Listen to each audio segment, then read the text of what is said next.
Termina dunque questa corsa del Don Carlo Misilmeri con le vittorie, una sconfitta contro l'Accademia Trapani, risultato di 3-2. Siamo qui con il mister Napoli e chiediamo subito cosa è successo alla sua squadra.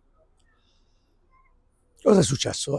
Penso che aver subito il primo gol sul calcio di rigore sono un po' quei calci di rigore un po' così casuali, perché a pochi metri magari prendi la palla di mano, come è successo anche a loro, voglio dire, e già magari partire con un po' in salita, però avevamo cercato di recuperarla. Poi il secondo gol, abbiamo subito un secondo gol quando eravamo in possesso palla noi, e questo un po' ci ha tagliato le gambe, però eravamo rientrati nuovamente in partita. Sul 2-1 abbiamo subito nuovamente un gol, gol spettacolare, perché è stato un gran tiro da 20-25 metri sotto l'incrocio dei pali, però eravamo riusciti a dimezzare nuovamente, però poi a 2-3 minuti dalla fine non siamo più riusciti a pareggiare. Però va bene, ormai voltiamo pagina e passiamo alla partita successiva. Ormai questa è archiviata e pensiamo a lavorare per la prossima. Tante le occasioni sprecate nel corso del primo ma anche del secondo tempo, una su tutte quella di Rudungia sotto porta. Quanto ha influito questa forse poca precisione sotto porta quest'oggi? Infatti la differenza è stata proprio questa, il tiro di, non mi ricordo di chi aveva fatto il 3-1, mi sfugge il cognome, e la possibilità, non a pochi minuti dalla fine, come poi c'è successo con il gol di Cosentino, averlo fatto perché era un calcio di rigore in movimento, invece di tirare una botta secca ha appoggiato il pallone dalle mani del portiere. È tutto qua la differenza. Loro in quelle esecuzioni ci hanno messo un po' più di cattiveria rispetto a noi, e tante volte nel calcio questo diventa anche determinante.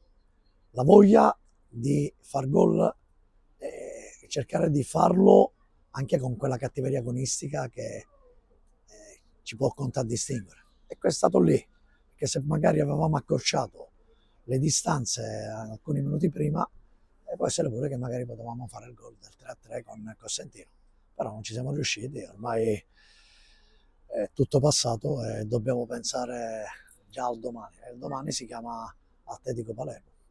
Infatti la ringrazio per questo meraviglioso assist, per chiederle di fatti, forse non arrivate al meglio della tenuta mentale per questa sfida dopo questa sconfitta, però è la gara delle gare, potremmo dire, vista la capolista che al momento sta dominando questo campionato. Cosa si inventerà magari per riportare i suoi ragazzi sulla giusta via? Ma non è che non arriviamo al meglio, arriviamo magari con 3 partite sulle gambe, domenica, mercoledì, domenica, magari ci poteva essere un po' di stanchezza, però io non ho visto nei miei ragazzi, perché alla fine abbiamo corso anche forse più di loro, tante volte si corre anche male, bisognerebbe correre un po' più in funzione della palla, per cui dico che quegli episodi oggi hanno cambiato la partita. Loro più concreti, noi sotto porta un po' meno, e allora alla fine poi il risultato pende più da chi è stato più concreto. E per quanto riguarda arrivare a una partita, abbiamo una settimana per lavorare, per cui ritorniamo di nuovo alla settimana tipo e sappiamo di incontrare una squadra che ha 27 punti, ma anche loro hanno avuto qualche difficoltà ieri contro la Parma, per cui abbiamo questa settimana per riprenderci, rilavorare e per la terza volta ti dico rilavorare per presentarci al meglio della partita di domenica prossima.